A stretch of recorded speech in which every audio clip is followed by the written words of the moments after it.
hoje, nos dias atuais, falando um pouco da realidade, estudos e os dados mostram o quanto a sociedade como um todo tem sido reprovada na sua conduta moral, na sua conduta espiritual, na sua conduta a respeito de relacionamentos.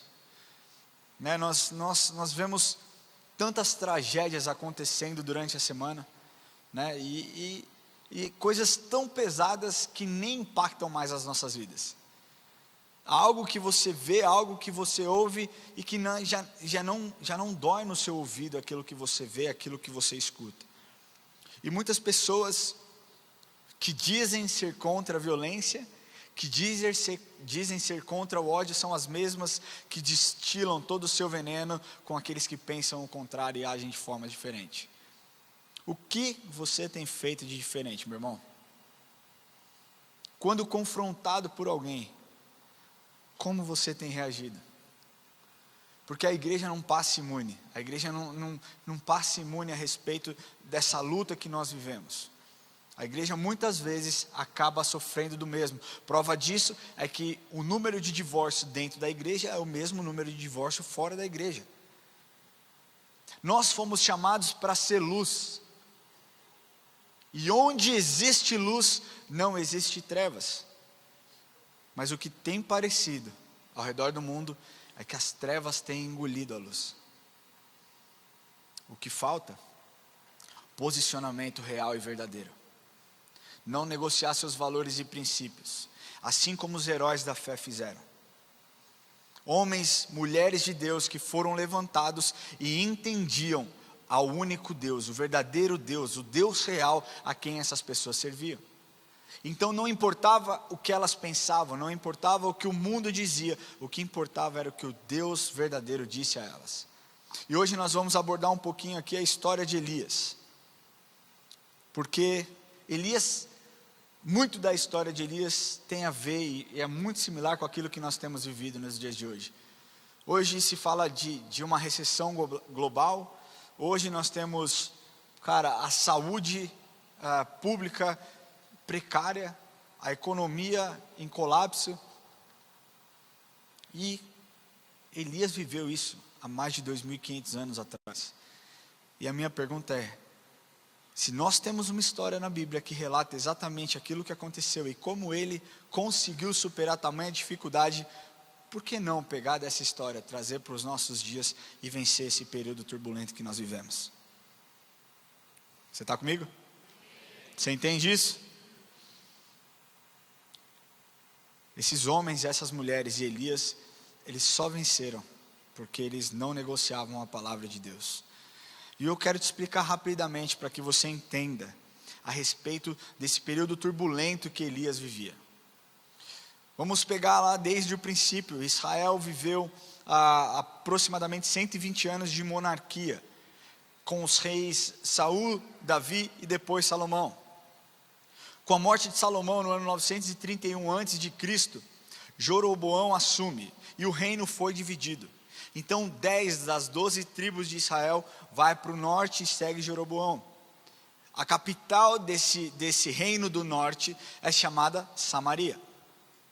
E Jeroboão leva 10 das 12 tribos, seguem, a outra tribo fica lá no sul e está tudo certo. Esse reino, o reino do norte, durou cerca de 209 anos. Até que o exército assírio invade Samaria e leva o povo de Israel para o exílio. Aconteceu que, nesses 209 anos, muitos reis passaram por essa dinastia. Depois que essa dinastia davídica foi rompida e os reinos se dividiram, aproximadamente 19 reis passaram num período de 209 anos. De 8 dinastias diferentes. E eu quero começar falando que Jeroboão, filho de Salomão, reinou por aproximadamente 22 anos. E depois da sua morte, o seu filho Nadab assumiu o seu posto e reinou por 2 anos, até que ele foi assassinado por um homem. E esse homem, ao invés de ser preso, esse homem assume o reino, Baasa. E Baasa reina por aproximadamente 24 anos, até que ele morre. E após a sua morte, quem assume o reino é o seu filho Elá. Elá vive e reina e governa por aproximadamente 2 anos, até que é morto por um rei, por um homem chamado Zinri, e Zinri assume o reino. Só que ele só consegue governar por 7 dias, porque o exército de Onri descobre o que ele tinha feito, e cara, existe uma comoção, existe o povo se revolta, cerca o palácio, e Zinri, vendo que não ia dar certo, ele ateia fogo no palácio e comete suicídio. Então Onri assume o reino e reina por 12 anos, até que então o seu filho assume o reino após a sua morte. E filho de Onri, nada mais, nada menos, é Acabe, o pior rei de Israel. Acabe se junta e se casa com uma mulher demoníaca chamada Jezabel. E aí vocês conhecem a história do que Jezabel fez. Jezabel institui a adoração a Baal e mata os profetas de Deus. Foi exatamente nesse tempo que Deus levantou um homem. Entendam bem o que eu estou falando. Levantou um homem, não levantou um partido político. Amém? Não levantou um influencer. Levantou um homem de uma cidade chamada Tisbé, um lugarzinho de nada, encrostado nas montanhas de Gileade, para salvar sua nação e para mostrar que o único Deus vive. Foi exatamente isso que Elias fez. E eu quero ler com vocês aqui, eu vou trazer 3 características daquilo que Elias viveu, para que você entenda que o que Elias viveu naquela época, que foi, cara, um tempo onde existiu uma crise econômica, política, uma crise moral e espiritual, porque o povo de Israel estava deixando de adorar o Deus verdadeiro e adorando a Baal. Existia uma crise muito parecida com a que nós vivemos hoje. E Deus levanta esse homem, e esse homem tem 3 características, que para mim, lendo a história de Elias, são características que você tem e eu tenho. Talvez você ainda não saiba que você tem, mas eu quero afirmar que você tem. Amém? Então a primeira característica que eu quero abordar é que Elias era um homem ousado. Quantos aqui se consideram ousados? Quem não se considera ousado? Aí já levantou a mão, você é uma pessoa ousada, porque você levantou a mão. Eu lembro quando eu era jovem, eu nem lembro disso, mas o vô da Érica conta, que eu cheguei para ele, eu devia ter acho que uns 12 anos eu tinha mais ou menos, e eu falei para ele, tudo bem, prazer, seu neto. Ele olhou para mim e falou, como é que é? Eu falei, prazer, seu neto, eu vou casar com a sua neta e você nem sabe. 12 anos, menino ousado. Todos nós temos um pouco de ousadia. Você é ousado em muitas áreas da sua vida. Você é ousado quando você defende o seu filho. Você é ousado quando você vai negociar, vai participar de alguma negociação no seu trabalho. Você é ousado muitas vezes numa forma de adoração ao Senhor, num debate. Você é ousado em várias áreas. Mas quando você é ousado nas mãos de Deus, meu querido, o patamar muda. Você vai para um outro lugar. Eu quero que você abra sua Bíblia no livro de 1 Reis, capítulo 17. Abra sua Bíblia, 1 Reis, capítulo 17.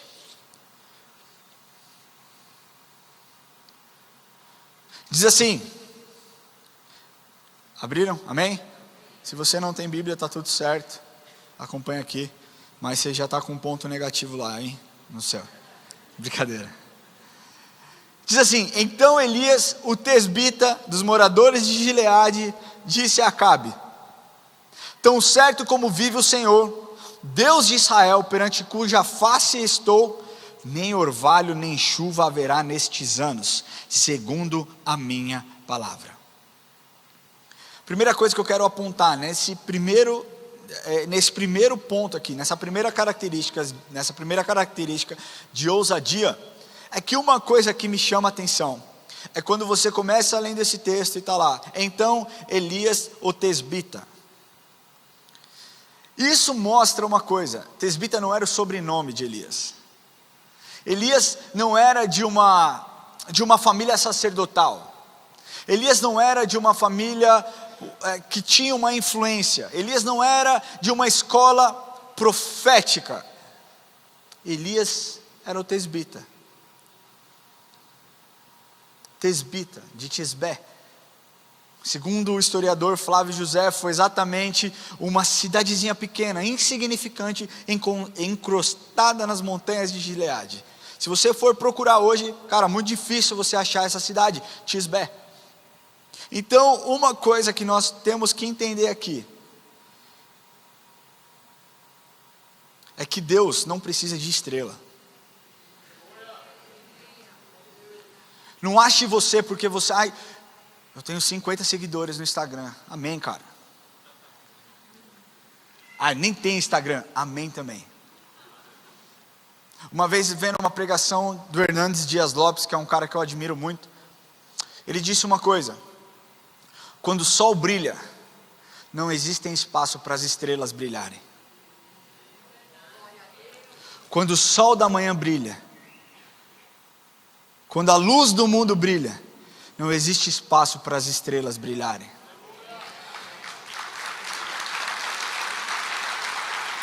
E sabe por que eu estou falando isso?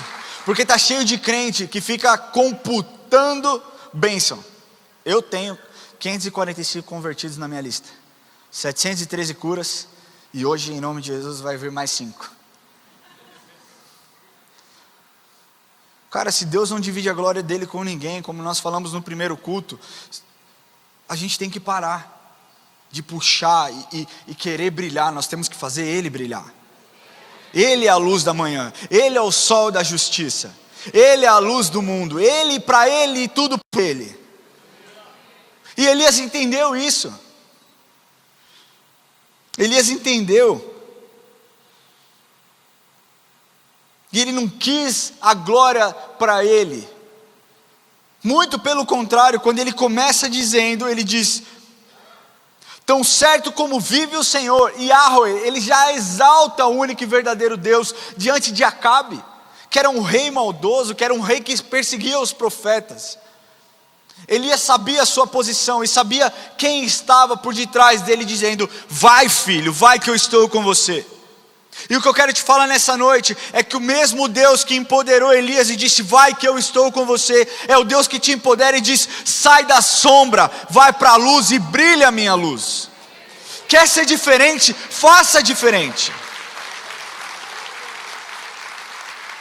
Sabe, gente, nós estamos aqui gerando algo espiritual. Se vocês pudessem ver o mundo espiritual, o quanto de demônios tem lá fora, louco para acabar com a sua vida, você estaria correndo aqui de joelhos.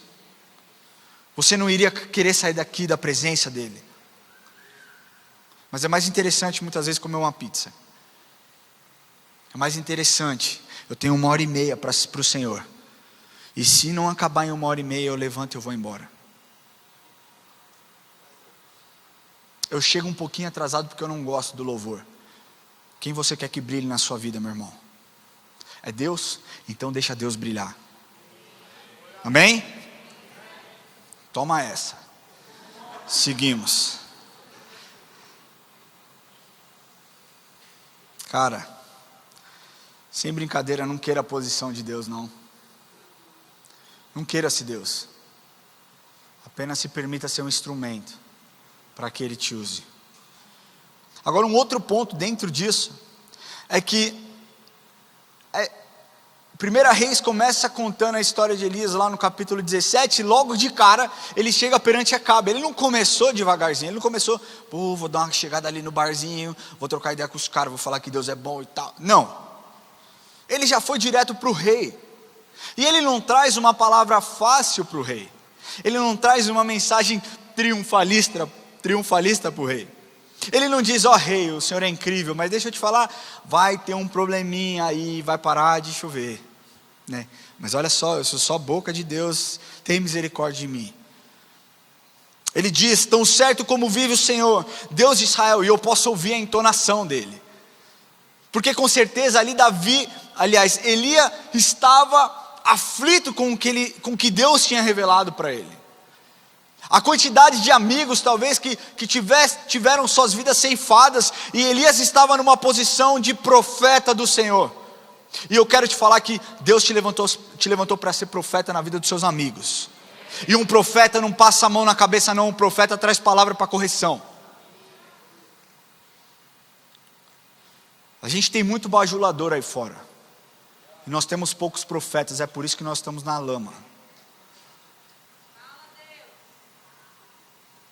Porque se as pessoas sérias tivessem se levantado, ao invés de ficar bajulando outras pessoas, o Brasil seria muito diferente. Mas voltando, Elias não traz uma palavra mole, ele traz uma palavra de confronto, uma palavra de juízo. E nós precisamos entender por que Elias foi tão incisivo. Exatamente porque o povo estava deixando de adorar o Deus verdadeiro para adorar Baal. E Baal era o Deus da fertilidade, Baal era o padroeiro da prosperidade. E quando ele diz não haverá mais chuva nem orvalho, quer dizer, acabou os recursos. Baal não consegue produzir água. Sem água, sem chuva, sem orvalho, a terra não produz nada. Ou seja, ele corta as pernas de Baal no meio. Porque sem o cultivo, sem a colheita, não existe prosperidade, não existe dinheiro. E Elias mostra ali que quem manda de verdade é o único Deus. E cara, o que eu quero te falar é que Acabe fica muito doido, muito bravo, e começa a perseguir, e manda matar Elias, e Elias foge e se esconde. Mas uma coisa que me intriga dentro dessa história, é como um homem que não teve relatos anteriores, chega com tamanha autoridade diante de um cara cruel e assassino. Como que um homem, Elias, eu não sei exatamente, eu não cheguei aí pesquisar quantos anos ele tinha, mas com que autoridade, como ele desenvolveu essa vida com Deus para ter tanta ousadia. E nesse texto não mostra, o texto de 1 Reis não mostra, mas eu sempre falo que na Bíblia não se acha contradição, na Bíblia se acha complementos. E nós podemos ver o complemento relatado lá em Tiago 5,17. Diz assim, Tiago 5,17. Elias era um homem semelhante a nós, sujeito aos mesmos sentimentos, e orou com instância para que não chovesse sobre a terra, e por 3 anos e 6 meses não choveu. Achei a resposta. Resposta de tamanha ousadia, oração. Mas não uma oração que você faz no seu carro, porque essa palavra instância, ela é traduzida como um lugar secreto, um lugar separado. Ou seja, Elias tinha uma vida de oração com Deus no secreto. A Isadora foi a loucura agora. Vocês não entenderam, é que a Isadora e o lugar secreto é... Mas Elias tinha uma vida, e eu quero te falar que o que Deus fez foi trabalhar na vida de Elias no privado para levantá-lo depois no público. E é isso que Deus muitas vezes quer fazer nas nossas vidas. Trabalhar na sua vida no privado, no particular, para que Ele possa te exaltar em público. Antes de Elias chegar ao rei Acabe, ele se prostrou diante do Rei dos Reis. Você entende? Antes de Elias chegar ao rei Acabe, Deus tratou a sua vida. Deus tratou muitas coisas, até que no momento oportuno, Ele disse, pronto, você está pronto, vá ter com Acabe. Todo mundo quando pega a história de Elias, costuma a pensar na luta que ele teve com os profetas de Baal, lá no Monte Carmelo. E o que eu quero te falar é que, antes dessa luta, Davi foi preparado por 3 anos e meio. Elias, perdão. Antes de Elias subir e ter aquele embate com os profetas de Baal, ele foi preparado por 3 anos e meio. Ou seja, Deus primeiro quer trabalhar em você, para depois trabalhar através de você. Aceite viver o processo que Deus quer fazer na sua vida. O problema muitas vezes é que as pessoas são ansiosas. Nós vivemos numa geração micro-ondas, tudo 30 segundos. Tudo 30 segundos, é para ontem. Deus, eu quero um emprego, é para ontem. Eu quero uma namorada, é para ontem. Eu quero me casar, é para ontem. E é por isso que existem muitas e muitas e muitas decisões sendo tomadas errado. E depois as pessoas botam a culpa em Deus. Deixa Deus trabalhar em você primeiro, para depois trabalhar através de você. Quer ganhar o prêmio, meu irmão? Corra a corrida. Corra a maratona. Viva o processo. E você vai ver a mão de Deus. Amém? Quer transformar onde você está? Quem quer transformar o seu ambiente de trabalho? Quem quer transformar a sua casa? Quem quer transformar o Brasil? Desenvolva uma vida de oração. A palavra de Deus diz em 2 Crônicas 7,14: se o meu povo que se chama pelo meu nome se humilhar e orar e se converter dos seus maus caminhos, então eu ouvirei do céu, perdoarei os seus pecados e sararei a sua terra. Oração. Oração é a forma mais direta de você falar com o Senhor. E deixa eu te falar uma coisa: não existe métodos, não existe um meio, não existe uma forma, existe a sua vulnerabilidade, aquilo que está no seu coração sendo jogado para fora, diante dos pés de Cristo. Quando você se relaciona com Deus dessa forma, você tem uma vida de intimidade. E a oração é poderosa, e você precisa desenvolver isso. Através da oração você cria relacionamento, através da oração você conhece a vontade, através da oração você é cheio de autoridade e ousadia para fazer aquilo que Ele quer que você faça. Amém? Elias, um homem ousado. Segundo ponto dessa mensagem, Elias, um homem que obedece. E veja que é um processo na vida de Elias. Elias foi ousado a primeira vez de chegar diante de Acabe e traz aquela palavra de juízo, de repreensão, e Deus manda a Elias: sai daí, vai para o deserto, eu vou te sustentar lá, mas você precisa sair daí.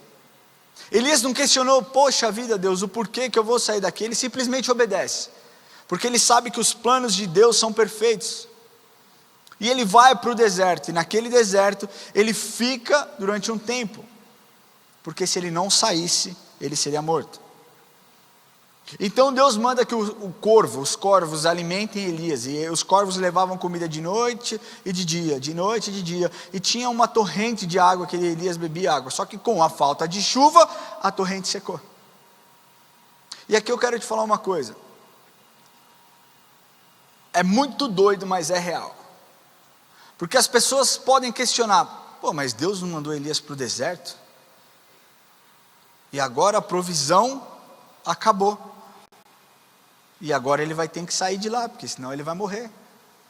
E se ele sair, ele corre risco de ser morto. Porque as pessoas estavam ali procurando matar Elias. Elias não falou: poxa vida, Deus, eu estou muito triste com o Senhor. Mimimi, mimimi, mimimi. Elias obedeceu. E a primeira coisa que eu quero te falar aqui é: não questione uma ordem de Deus, obedeça. Porque quando você questiona, você coloca em xeque a soberania e o que Ele sabe ao seu respeito.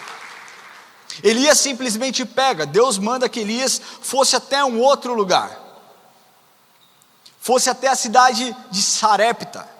E a cidade de Sarepta estava aproximadamente 150 quilômetros de onde ele estava. Deixa eu voltar um pouquinho aqui. Elias conhecia o Deus da provisão. Elias tinha a provisão. Mas Elias não se apegava à provisão, ele se apegava ao provedor. Isso é uma coisa que ardeu no meu coração para falar para vocês. Pare de correr atrás da provisão e corra atrás do provedor. Porque a provisão ela acaba, mas o provedor ele não acaba, ele é infinito. Infinito em misericórdia, infinito em amor, infinito em bondade.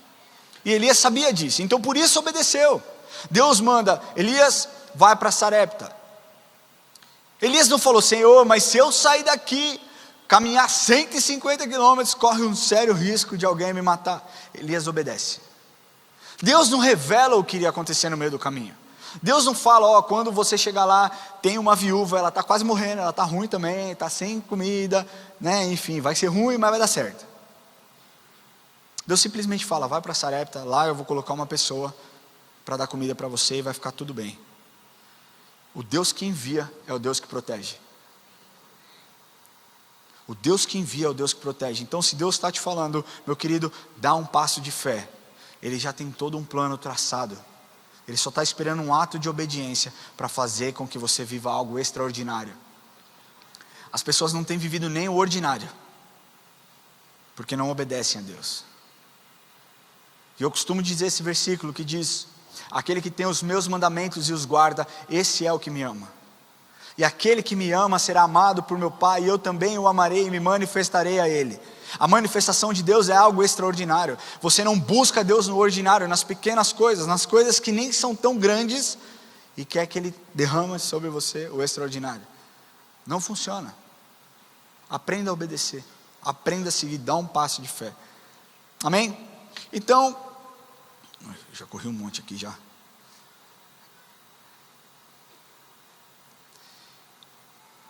Eu não coloquei o versículo aqui, perdão. Está aqui. 1 Reis 17, 8 e 9. Diz assim: então lhe veio a palavra do Senhor dizendo: dispõe-te e vai a Sarepta, que pertence a Sidom, e demora-te ali, onde ordenarei a uma mulher viúva que te dê comida. E foi exatamente isso que Elias fez.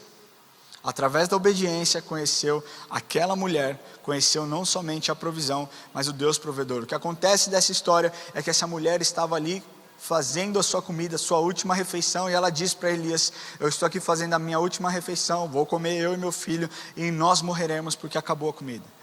E Elias diz: não, faz primeiro para mim, me sirva primeiro, me dê comida, me dê água, e eu posso te afirmar que o Deus de provisão vai aparecer e vai fazer coisas extraordinárias. E não faltou mais comida na casa dessa mulher. E isso é algo extraordinário. Deus nunca vai te mandar fazer algo que não tenha sentido. Deus nunca vai te mandar para algum lugar onde você não vai ser usado, onde você vai ser subaproveitado. Se Deus está te mandando para um lugar, é porque Ele tem um propósito naquele lugar. É porque Ele tem um propósito naquela terra. Aquela mulher conheceu Elias porque Elias foi obediente. Quantas vezes Deus não está falando para você: vai por esse caminho, fala com essa pessoa, tome essa decisão, e você está aí procrastinando uma decisão, procrastinando de pregar a palavra de Deus, porque você não se sente tão confiante. Deixa eu te falar, não é a respeito da sua confiança, é a respeito do Deus provedor.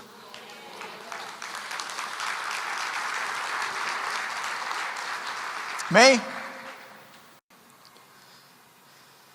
Eu quero te falar, cara, que tenha coragem, vá em frente, porque o Deus que manda é o Deus que cuida, porque o Deus que manda é o Deus que protege, porque o Deus que manda é o Deus que te empodera, o Deus que manda é um Deus que faz brilhar a face dele sobre a sua vida. O Deus que manda é o Deus que vai te guiar.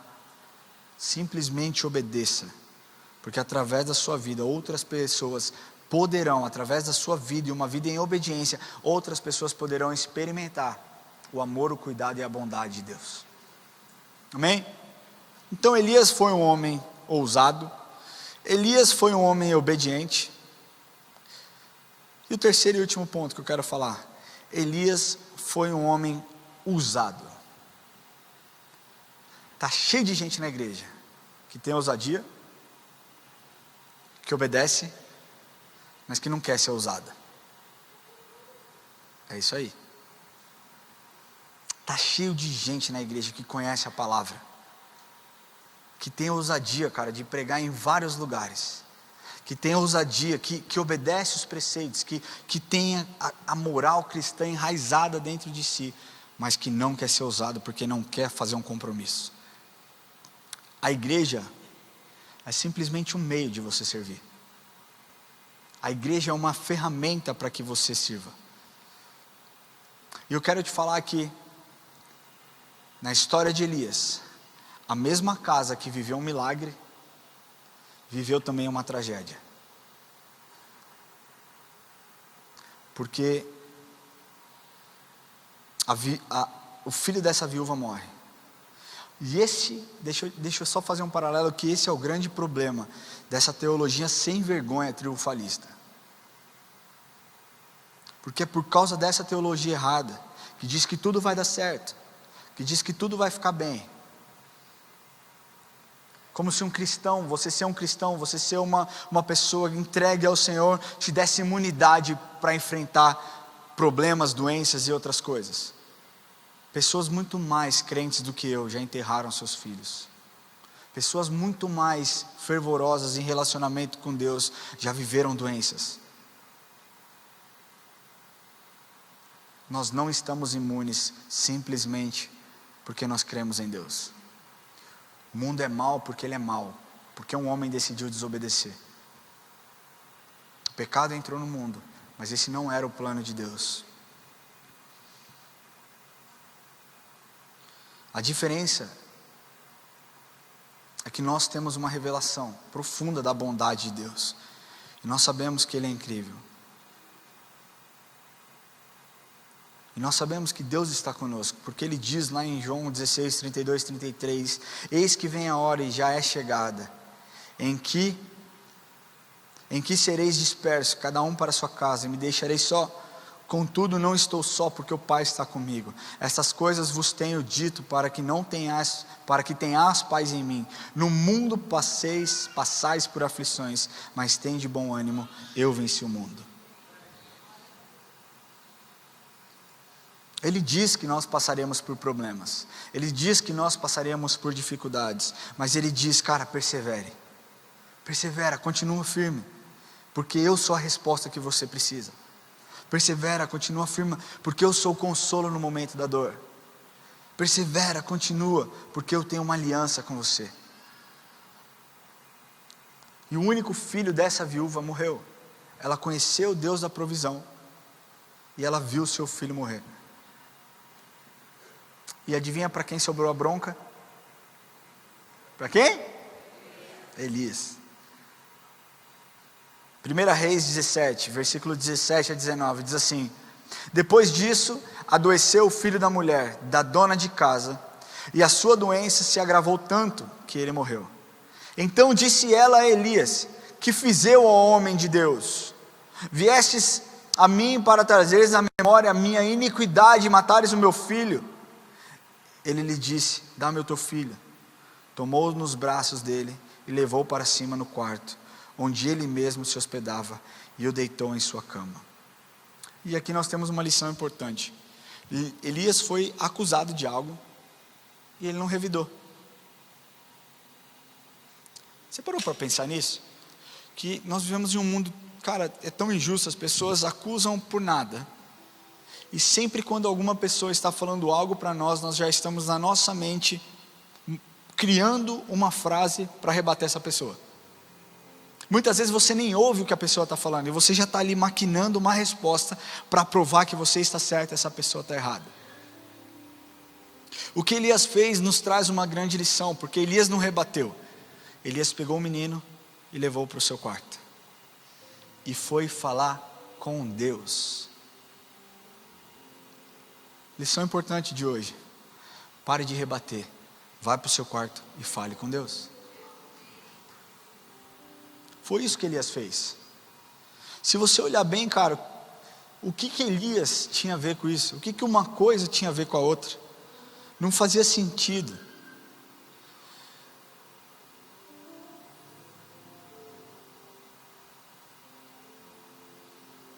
Nós precisamos estar prontos para ouvir.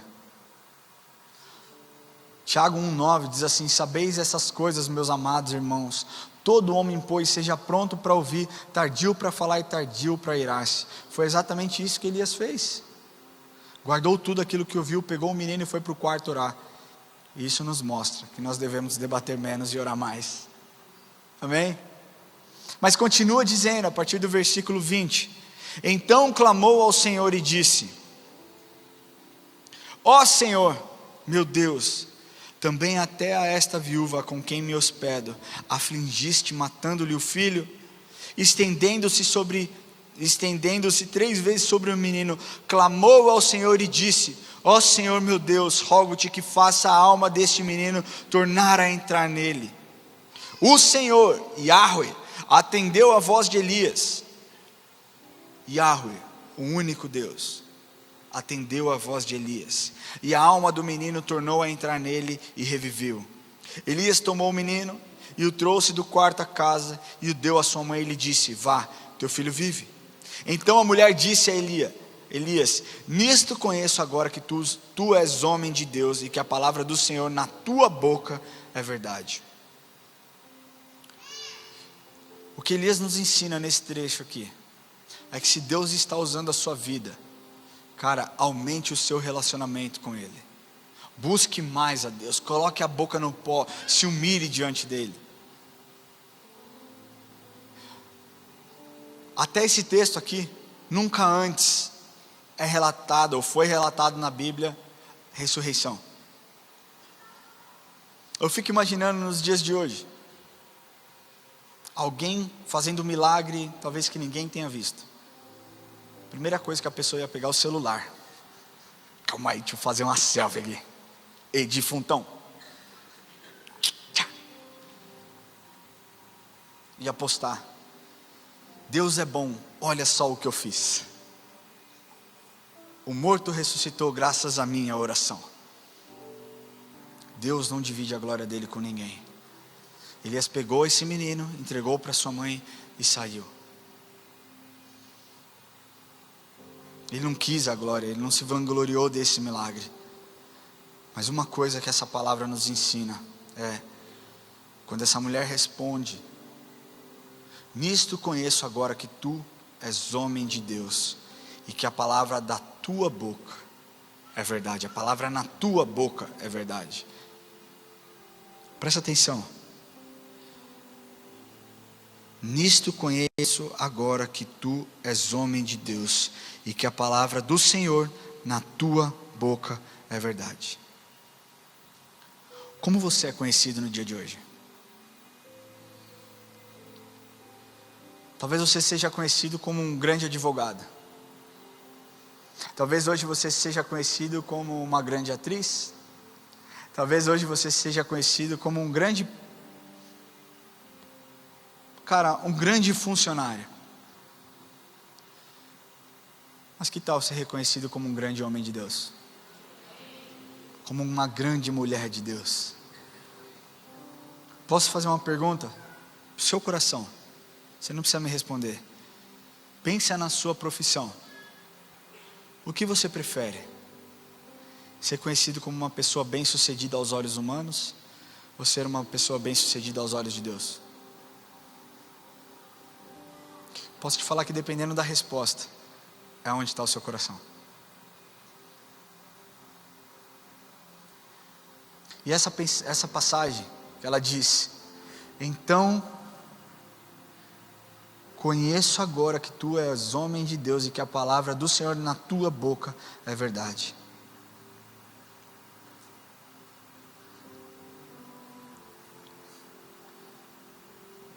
Isso é algo que nós precisamos destacar aqui um pouquinho. Porque uma coisa que essa mulher ensina é você proferir a palavra do Senhor. E uma coisa bem diferente é você ser boca do Senhor. Está cheio de gente proferindo a palavra do Senhor. Mas a palavra do Senhor na tua boca precisa ser verdade. Quando a mulher diz isso, então eu sei agora que a palavra do Senhor na tua boca é verdade. Então quer dizer que existem palavras do Senhor na boca de alguém, de algumas pessoas, que não é tão verdade assim. E o meu questionamento para você, e foi um questionamento que eu fiz para mim, então eu me sinto muito confortável de chegar até você e te perguntar isso. A palavra do Senhor que tem saído da sua boca, tem sido uma verdade? Tem sido algo realmente que tem te levado para perto de Deus?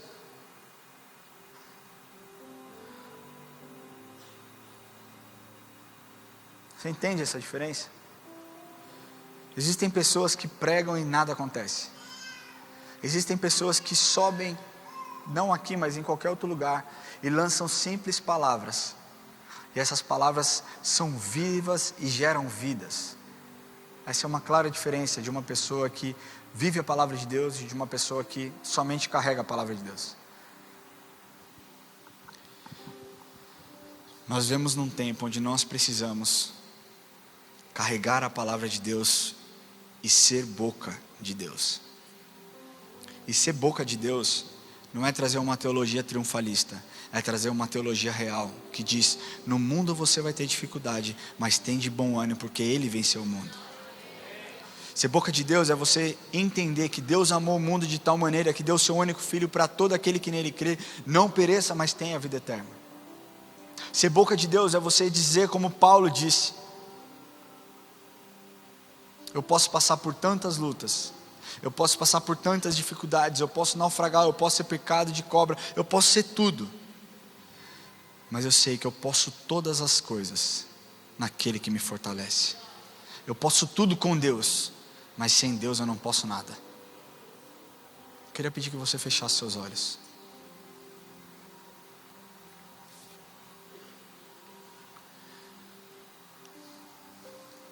Eu queria me dirigir a você primeiro, que talvez tenha entrado aqui pela primeira vez. Você que tem vivido momentos de luta, de dificuldade, tem se questionado para onde eu devo ir, o que eu devo fazer. E o que eu quero te falar é que existe um Deus verdadeiro, um Deus real, que deu o único filho para que você pudesse ter uma vida com Ele.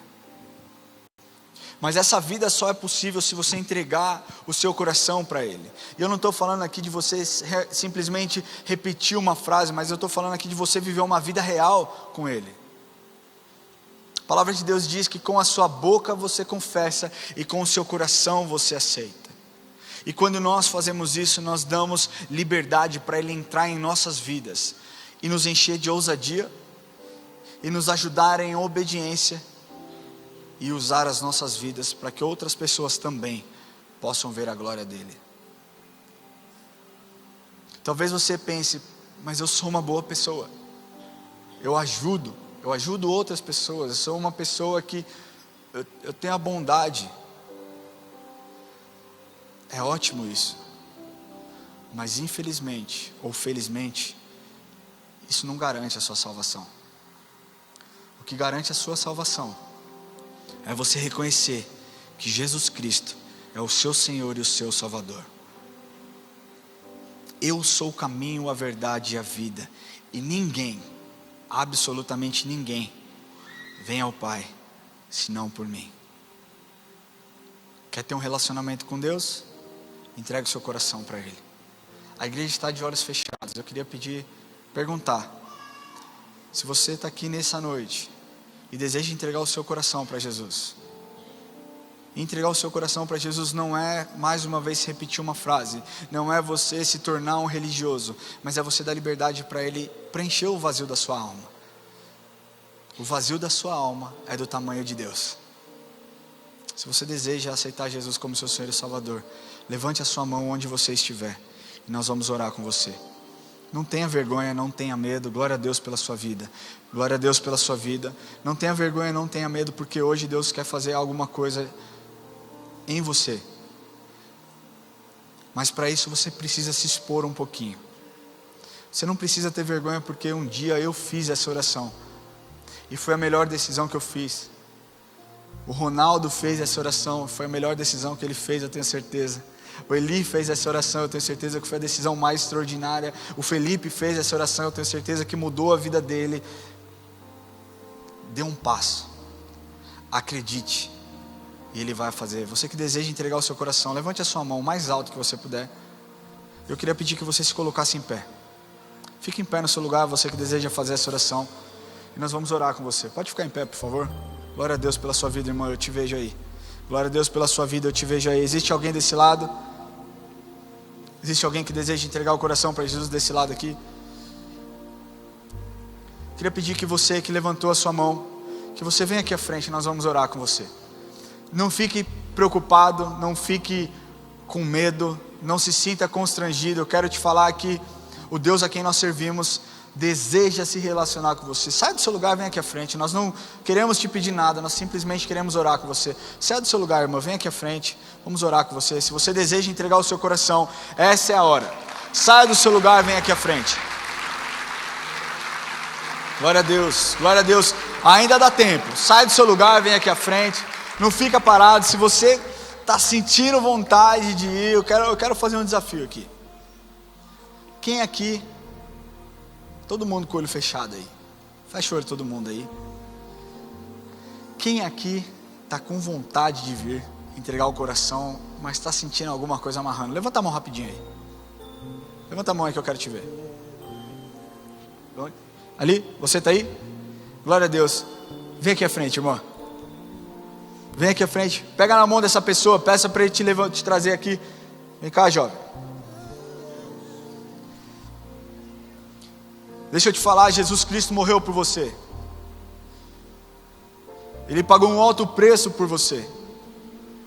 Não tenha medo de se expor diante dele. Amém? Se você está nos assistindo online e também deseja fazer essa oração, nós temos um QR Code aí na sua tela.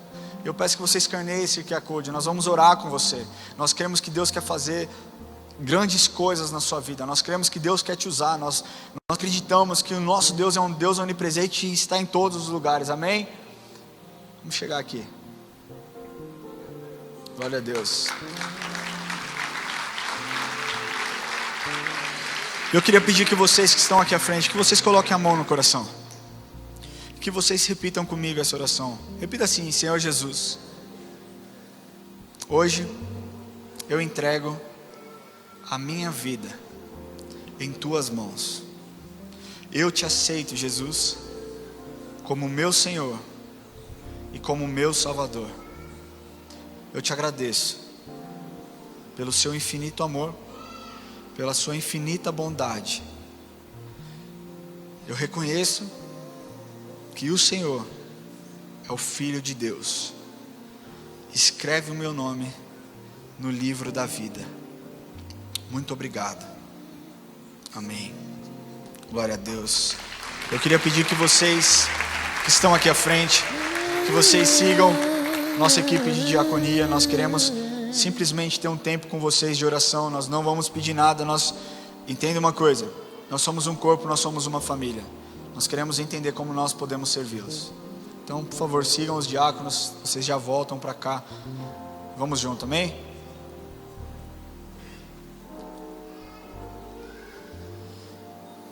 Eu queria pedir que a igreja ficasse em pé.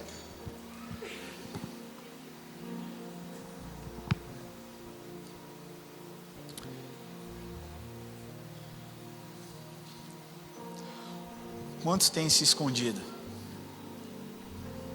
Por conta de medo, por conta de insegurança, por conta de incertezas. Quantas vezes você orou essa semana? Quantas vezes você falou com Deus essa semana? Quantas vezes você colocou o seu joelho no chão e agradeceu ao Senhor pela comida que você tem, pela provisão, pela saúde? Quantas vezes você falou: Senhor, eu te amo. Eu te amo, Jesus. Muito obrigado. Mas eu quero te falar que Jesus não contabiliza isso. Jesus não contabiliza talvez a sua distância.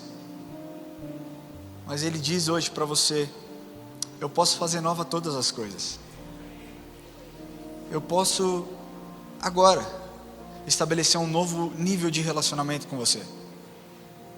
E o que Deus está falando para você é: sabe a ousadia que Elias teve? Sabe a obediência que Elias teve? Elias só obedeceu porque ele confiava plenamente em Deus. Elias só obedeceu porque ele era completamente apaixonado e conhecia o único Deus de forma íntima. E sabia que o único Deus jamais desampararia ele. E o que Deus está te falando é: hoje eu quero que você sinta exatamente o mesmo que Elias sentiu. Que você entenda que eu nunca vou te abandonar. Que você entenda que eu sempre estarei do seu lado. Mas para isso, meu irmão, você precisa se expor. Você precisa sair da sombra.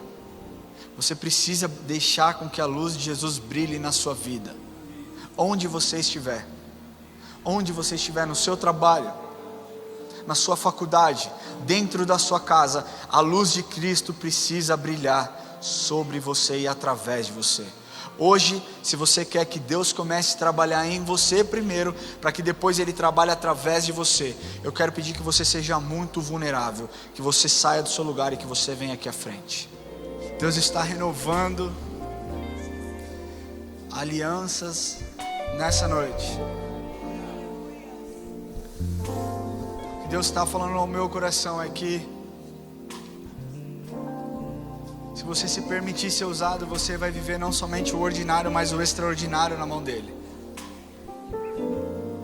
E o que Deus está me mostrando é que almas estão sendo curadas hoje. Almas estão sendo curadas no dia de hoje. Feridas estão sendo fechadas. Feridas estão sendo cicatrizadas. Para que você creia e saiba que Ele é um Deus verdadeiro. Ele é o único Deus digno de toda adoração. Ele é o único Deus digno de toda glória. Só que antes de você chegar perante as autoridades, você precisa se prostrar diante da maior autoridade que existe.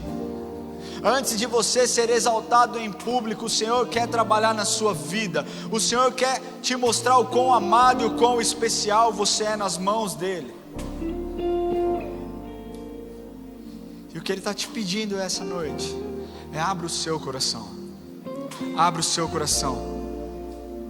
Abra o seu coração e seja ministrado pelo meu Espírito nesse lugar. Coloque a mão no seu coração. E deixa Ele falar com você agora. Deixa Ele falar com você. Que as vozes externas silenciem na sua cabeça agora. E que você ouça aquilo que Ele está ministrando para você.